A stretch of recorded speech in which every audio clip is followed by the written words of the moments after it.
코로나19 사태가 시작되고 우리의 생활 속에 참 많은 변화가 있었습니다. 일단은 어딜 가든 마스크를 착용해야 하고, 그리고 발열 체크, 열이 나는지 안 나는지 이런 것들을 이제 체크하게 됩니다. 그리고 입속에서 비말이 전파되는 것으로 인해서 사회적 거리두기, 생활 거리두기를 어디 가든 하게 됩니다. 그래서 방역과 손 씻기, 이제 이런 것들이 이제 일상이 되었습니다. 생활이 되었습니다. 온라인 쇼핑, 참 이게 젊은이들이나 하는 건 줄 알았는데 이제는 누구나 다 하고 있습니다. 그리고 무엇보다도 인터넷이나 유튜브 이런 것들이 이제 생활 속에 깊숙이 들어와 버렸고, 심지어는 이제 예배도 이렇게 드려지면서 이게 익숙해지는 상황 가운데 있습니다. 코로나19 바이러스로 인해서 이토록 많은 시대적 변화를 통해서 우리가 깨닫게 된 건 뭐냐면, 이렇게 그냥 마스크 없이 호흡하는 것, 숨 쉬는 것, 이것도 굉장히 값진 것이었구나. 너무 고마운 것이었구나. 소중한 것이었구나. 목소리 높여서 찬양하고 기도하고, 사실 이게 평범한 예배인데, 근데 이게 마스크를 쓰고서는 소리 내기도 어렵고 참 쉽지가 않지 않습니까? 그러니까 이런 평범한 예배, 이런 것이 얼마나 귀한 것인지를 새삼 우리는 깨닫게 됩니다. 셀 모임을 하면서 은혜를 나누고, 그리고 성도들과 교우들, 아는 분들, 지인들의 손을 한번 잡고 따뜻한 인사 한번 나누는 것, 그리고 함께 모여서 같이 얘기하면서 국수 한 그릇 먹고 밥 한 그릇 먹는 것, 너무나 익숙하고 평범했던 이런 것들이 얼마나 귀하고 얼마나 참 좋은 고귀한 일인지를, 그 삶인지를 우리가 돌아보게 되었습니다. 영화관 안 간 지가 꽤 오래되었습니다. 목욕탕 못 간 지도, 이건 진짜 직접적인 어떤 영향이 있을 것 같아서 용감하게 가는 분들도 계시겠지만 가본 지가 오래됐습니다. 아련합니다. 다 그립습니다. 이렇게 코로나19 바이러스를 통해서 너무나 잊혀졌던 평상시 일상의 소중함, 그것을 깨닫게 되고 이제 돌아보게 됩니다. 이렇게 지난 6개월을 지나오게 되었습니다. 그러면서 가슴 아프게도 이게 전 세계적으로 코로나19가 전염이 됐는데 약 185개국 이상에서 1천만 명 이상의 확진자가 발생을 했습니다. 그리고 그 중에서 50만 명 이상이 목숨을 잃었어요. 그러니까 평균 5% 이상 숨진 거예요. 우리나라에서도 1만 2천 명 이상이 확진이 되었고, 그리고 그 중에서 280명 이상이 안타깝게도 목숨을 잃었습니다. 이것도 지난 7월 3일 금요일 통계입니다. 있어서는 안 되는 일들이 생겼고, 발생해서는 안 될 그 일들이 우리에게 터져버렸어요. 가슴 아픈 일이 아닐 수가 없습니다. 슬픈 이 시대의 비극인 것이죠. 이렇게 이 와중에서 지난 6개월은 지나가게 되었고, 우리는 7월 첫 주에 함께 모여서 맥주 감사 주일을 맞이하게 되었습니다. 여러분, 이렇게 비극적이고 고통스러운 어려움 속에서 우리는 과연 무엇을 감사할 수 있을까요? 감사해야 한다면 우리는 왜 감사를 해야 합니까? 이토록 고통스럽고 고단스러운 이런 속에서 무엇을 어떻게 감사해야 합니까? 어떤 면에서는 원망, 실망, 좌절, 아픔이 많은 그런 때인데 그럼 뭘 감사해야 하는가? 그래서 이 질문에 대한 해답을 오늘 본문 말씀에 등장하는 주인공의 이 삶을 통해서 우리가 찾아보려고 합니다.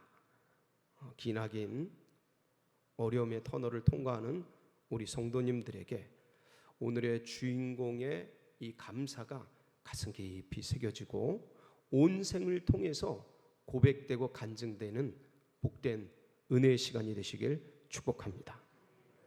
오늘 주인공은 다니엘입니다.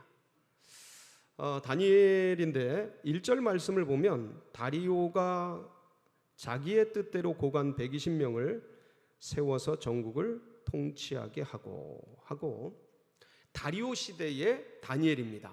이것은 다른 말로 하면 연세가 다니엘의 나이가 굉장히 많이 들었다라는 말씀을 하고 있는 것입니다.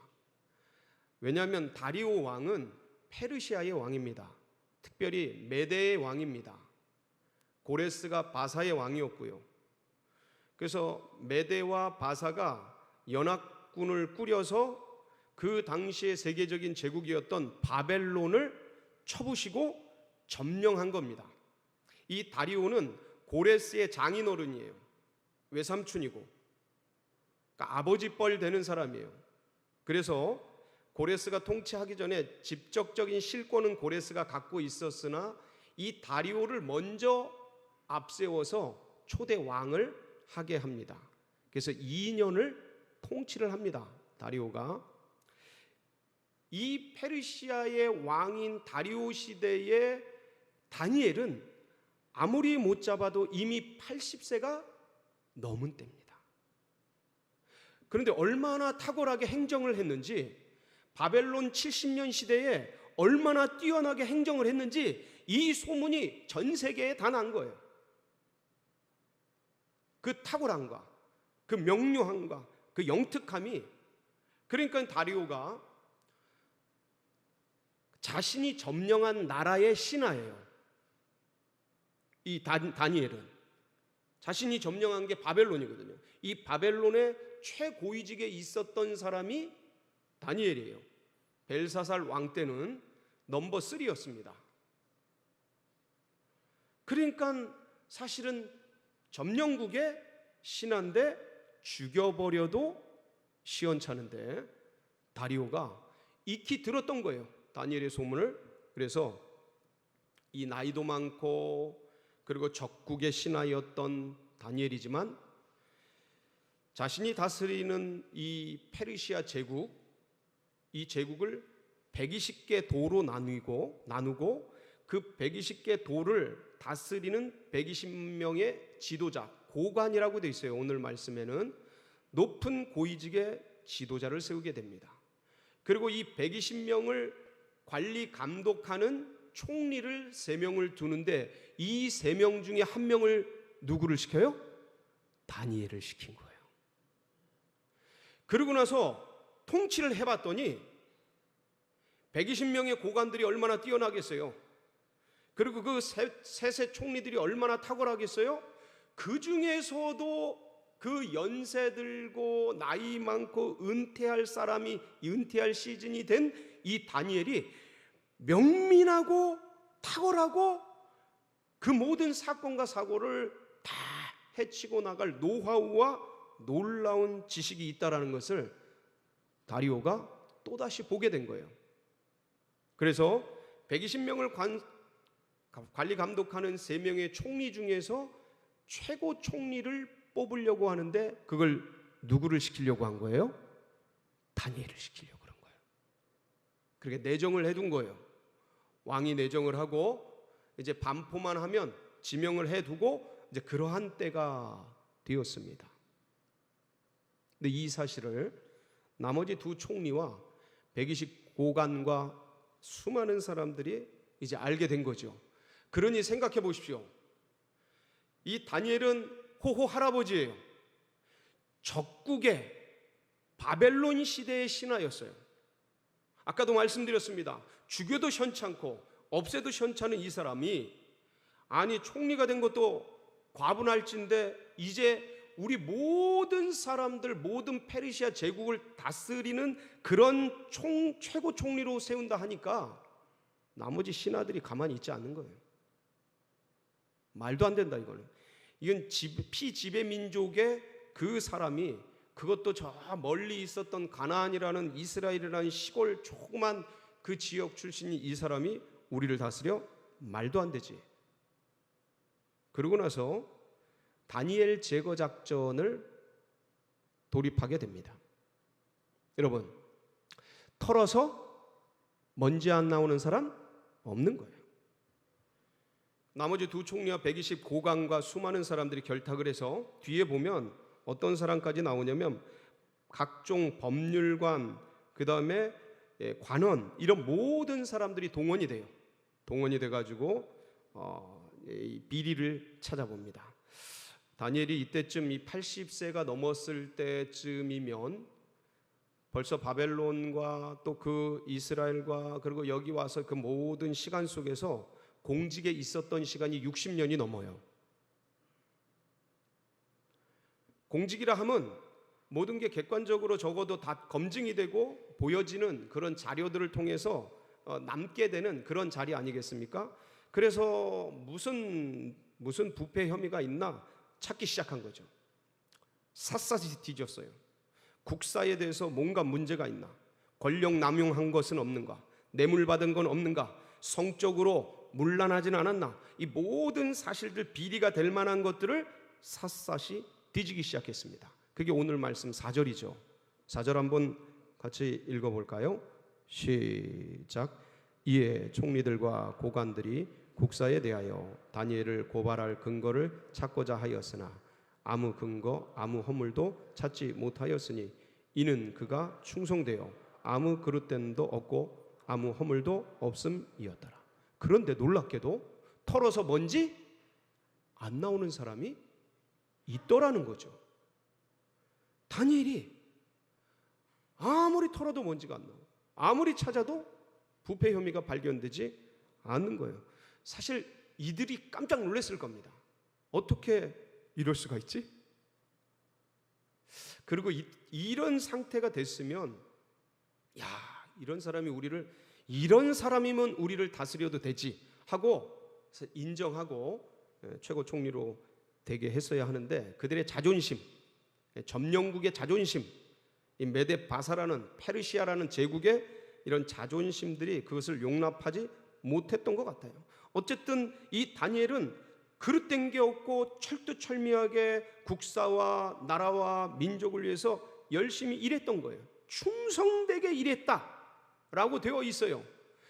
사랑하는 성도 여러분, 이 나라 민족 정치, 경제, 사회, 문화를 다스리는 수많은 고관들과 관리들이 바로 이렇게 다니엘과 같이 털어도 먼지 안 나오도록 충성되게 그릇됨이 없이 열심히 나라 민족, 이 나라 대한민국을 위해, 이 나라 대한민국의 국익을 위해 일하는 그런 모든 분들이 되도록 여러분 함께 기도해 주시기를 간절히 바랍니다. 사모가 되더라고요. 사모가 돼. 이런 분들이 우리나라에 많아지고 정치계와 행정직과 경제계 많아지고 우리나라가 정말 세계 열방 가운데 하나님의 영광을 드러내는 복된 나라 되도록 사모가 되더라고요. 어쨌든 털어서 먼지 안 온다는 그 사실에 이 사람들이 놀라고 나서 이 다니엘의 이 충성됨과 힘이 어디서 나오는지를 알게 됩니다. 어디예요?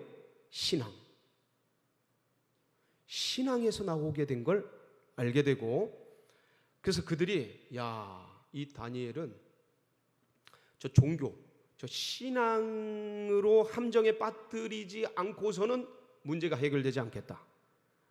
한번 법을 만들어 보자. 그러고 나서 어떤 법을 만들기 시작하냐면 이들이 참 교묘하죠. 이때 당시에는 이 다리오 왕이 제국과 제국이 뒤바뀌는 시대란 말이에요. 그러니까 굉장히 혼란기예요. 과도기고. 그것도 메대와 바사가 2년 뒤에 또다시 왕이 교체가 되는데, 왕가가 교체가 된다고요. 그러니까 굉장히 혼란기인데, 이 혼란기 때에 왕에게 집중할 수 있도록, 모든 권력이 집중될 수 있도록 왕을 신격화해드리면 왕에게도 좋고 이 나라 민족에게도 좋겠다라는 아이디어, 그러면서 다니엘도 잡을 수 있겠다라는 아이디어를 누군가 냅니다. 그 아이디어가 정책화된 게 뭐냐면 30일 동안, 지금부터 30일 동안 왕 외에 다른 신에게나 다른 사람에게 구하는 자, 이게 뭐냐면 예배하거나 이렇게 제사하거나 이런 걸 말해요. 그런 행위를 하는 자는 어디다 넣어요?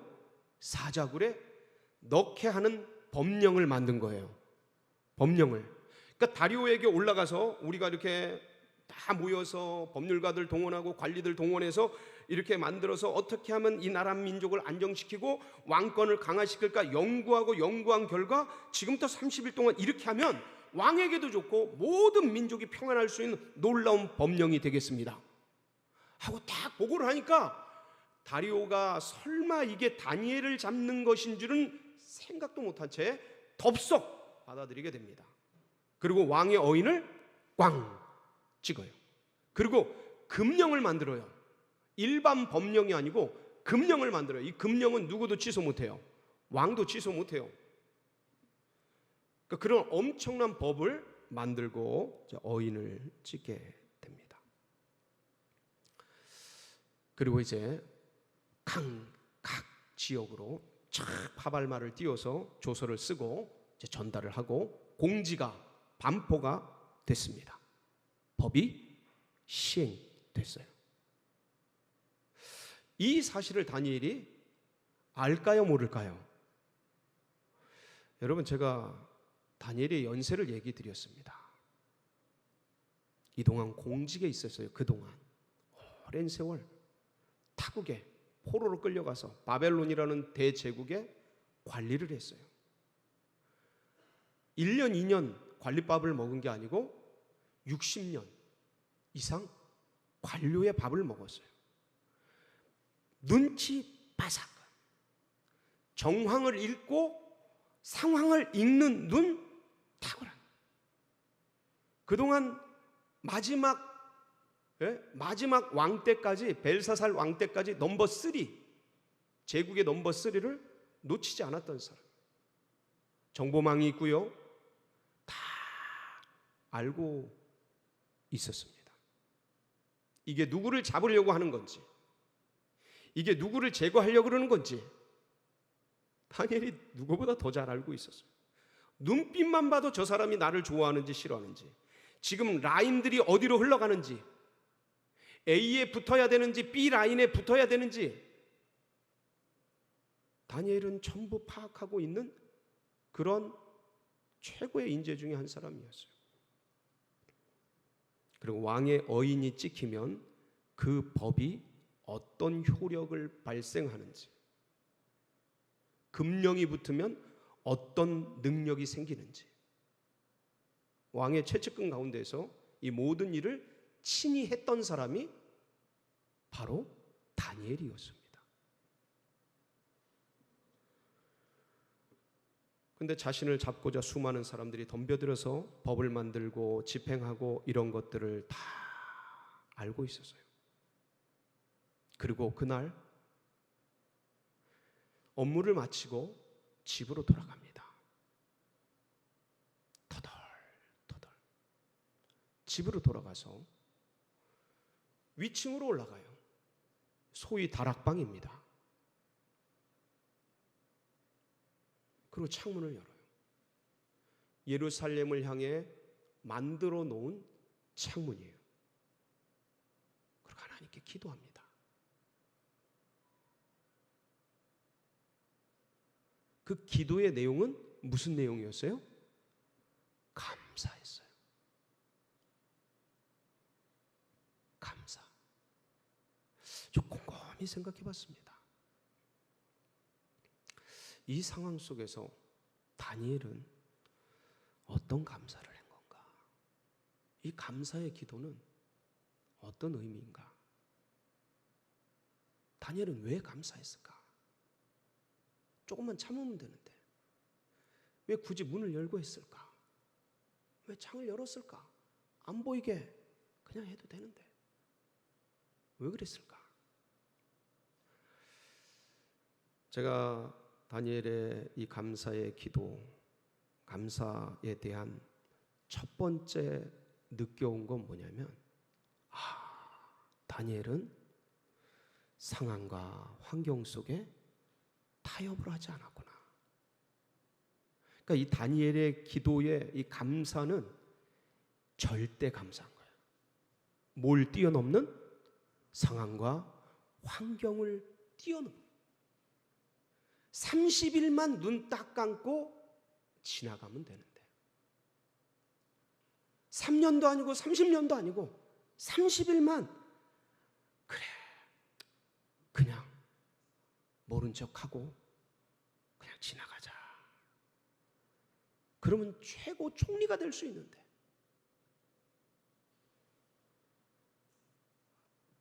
아니면 차라리 증거를 못 잡게 창문을 열지 말든가. 그리고 그 속에서 그냥 조금 거시기 할지 몰라도 습관이 아닌지는 몰라도 그냥 편안하게 홀로 예배 드려도 감사기도 해도 될 텐데 왜 창문을 굳이 여셨을까? 종들이 혹시 창문 닫고 할 때 종들이 볼 수 있으니까 그냥 마음속으로 조용히 눈 뜨고 기도해도 되는데 그냥 그 시간 잠깐 넘기면 되는데 하루에 3번씩 요때는 조금 절제하셔서 한 번만 남모르게 조용히 눈 뜨고 마음속으로 문 닫아두고 그냥 해도 아무도 뭐라고 안 그러는데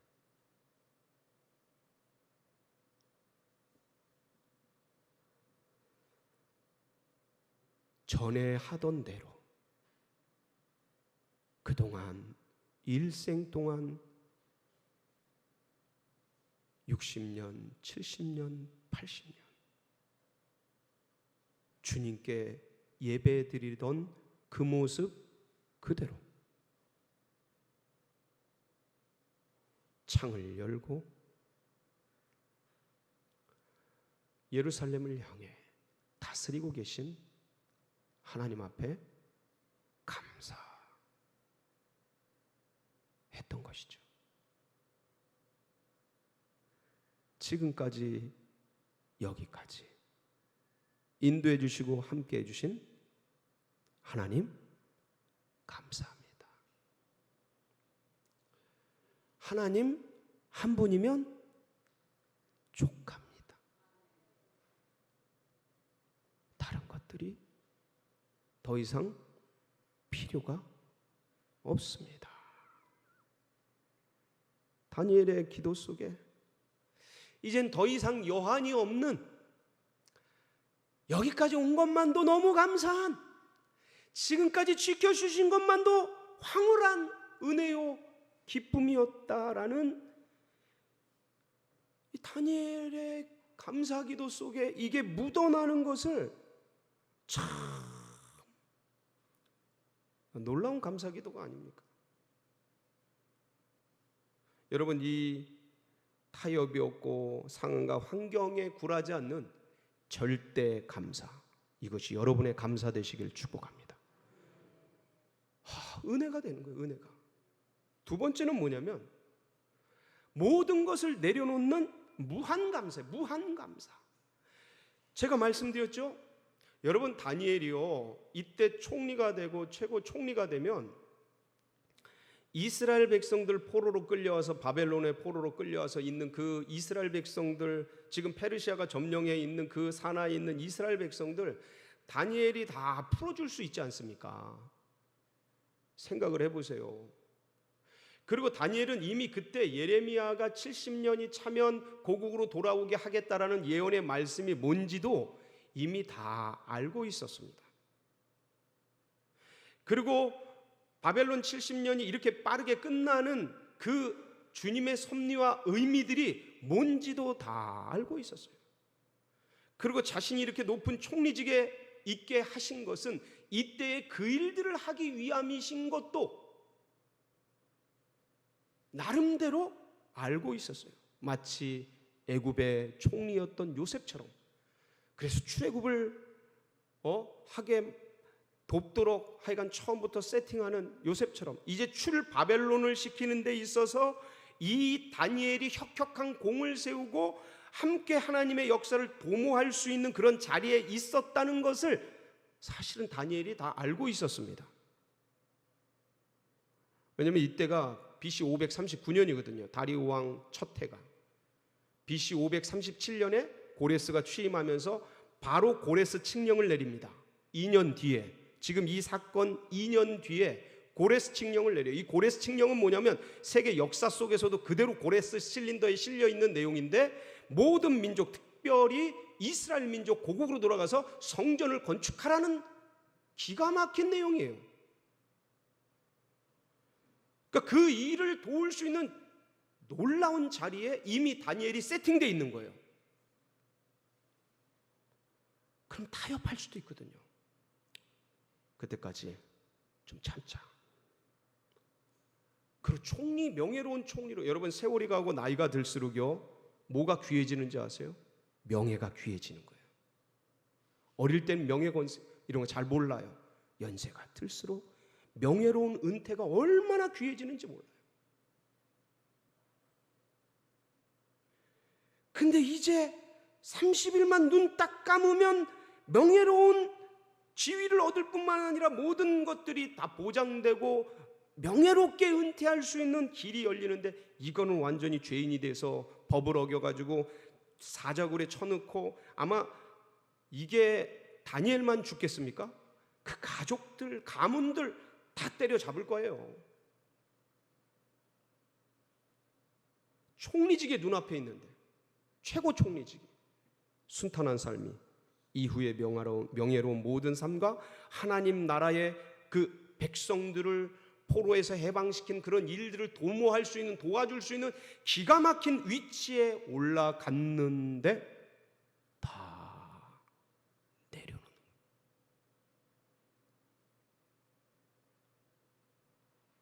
거예요. 나의 나된 것은 나로 말미암음이 아니요 하나님의 은혜인 거예요. 다니엘이 그걸 아는 거예요. 주신 이도 여호와시오 취하시는 이도 여호와시다. 내가 아니라도 하나님은 돌들을 깨워서도 하실 걸 하신다. 빈손으로 온 몸, 적신에서 온 몸, 적신으로 돌아갈진저.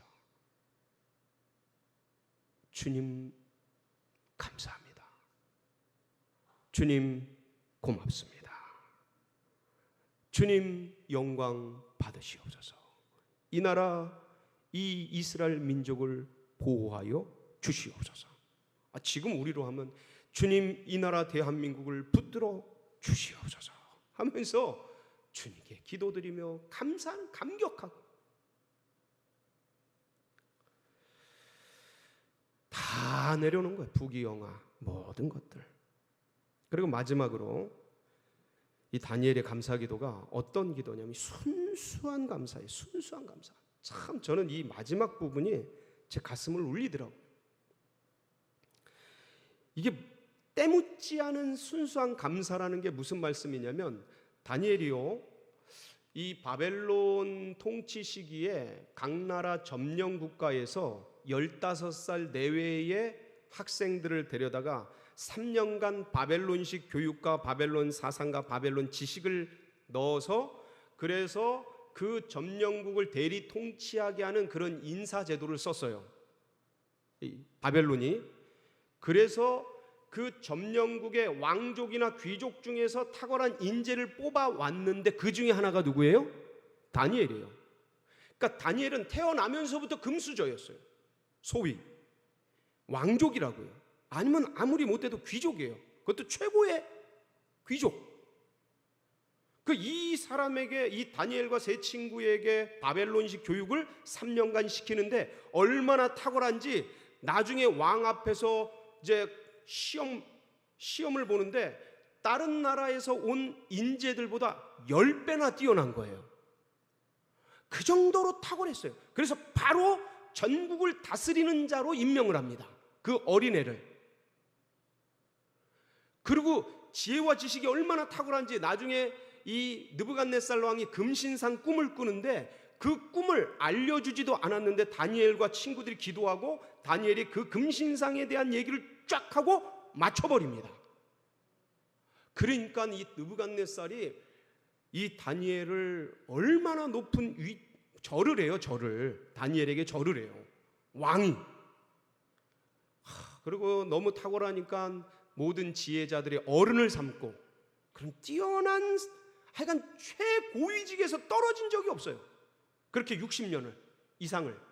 마지막 이 바벨론의 마지막 왕 벨사살 왕, 이 메네메네 대길 우바르신하고 손가락이 나와가지고 벌벌벌 떨던 그 벨사살 왕에게 이게 무슨 뜻인지, 왕이 하나님의 저울추에 달려서 기울어졌나이다, 이제 왕의 나라는 끝이 났습니다 하고 말했던 그 왕이 너는 나 다음 셋째 통치자다 하고 셋째 위치에 올릴 정도로 탁월한 일생을 한 번도 어디에 떨어져 보지 않은 금수저 중에 최고의 금수저, 엘리트 중에 최고의 엘리트, 고위직 중에 최고의 고위직을 60년 이상 누려왔는데 세속의 때가 묻을 만한데,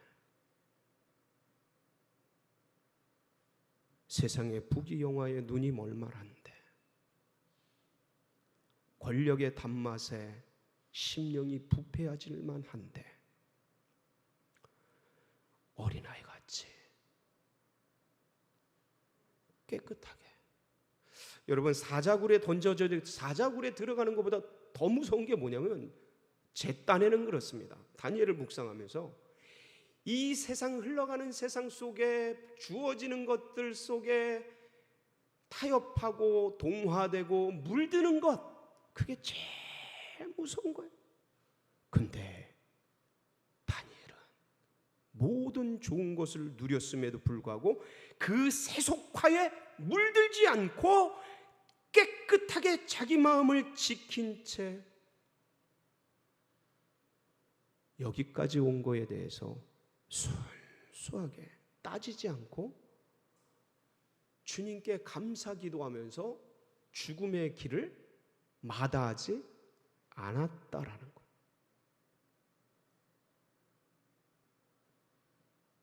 이 순수한 감사, 깨끗한 감사, 세상에 물들지 않고 세속에 타협하지 않은 이 다니엘의 감사, 저는 기적 같은 감사예요.